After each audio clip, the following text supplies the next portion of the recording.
Mga mommies, tutok na kayo dahil aalamin na natin ang presyo ng bilihin sa merkado kasama ng ating fabulous palengke master na si Julius de Samburon.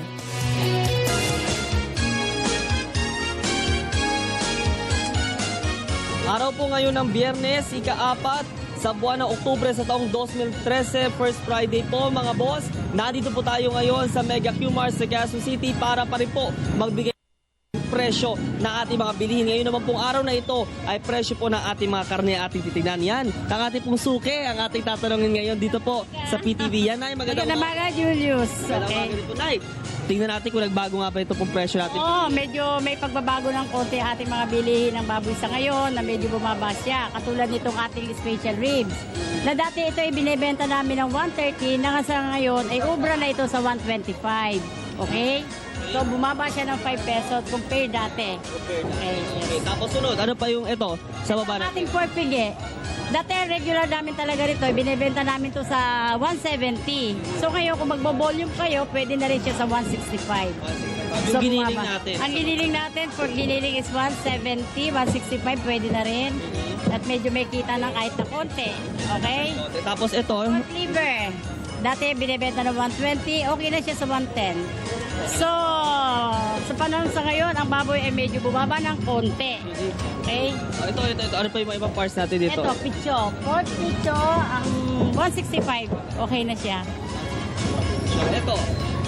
Kaya lang, ang liempo natin, alam mo naman, napaka-saleable parts ng liempo. So, binibenta namin siya sa 178. Oo. Dati nagba 180 tayo dyan, binibigay na namin siya sa 178. 170. Yung pork chop natin, pa pork Ang chop. pork chop natin ay pwede na siya 170, 165, okay rin. Ito, ano to? Parang, Itong mga spare ribs natin, pares na siya ng presyo ng ribs dyan. ganun na. Pumapasok siya sa 125. Yung mga ganun na, yung mga nakikita natin sa mga kasama. Ito, mga liempo rin naman ito. Ito, katulad nito, pigi. Pork pigi is 175, okay na. Paan ng baboy, pata, 110 hanggang 100.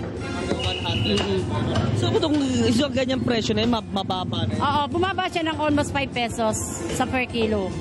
Is ito, hanggang kailan ba itong mababang presyo? Yan ang hindi natin malaman kasi gawa ng ang baboy naman kasi lalo na ngayon sa papunta tayo sa Pasko, talagang may posibilidad na ito ay tumaas pa. Pero sa ngayon, medyo bumaba siya ng 5 piso pero alam ko na tataas ang presyo nito dahil sa season. Dahil Okay? sa season. Yes. So, nakikita natin to si Kuya. Ako. Kuya, kamusta naman ang pag-aalilinis ng bawal ka? Buti naman. Sa ngayon ba, dumadami ba yung mga Oo, dumadami naman. Yan, ako.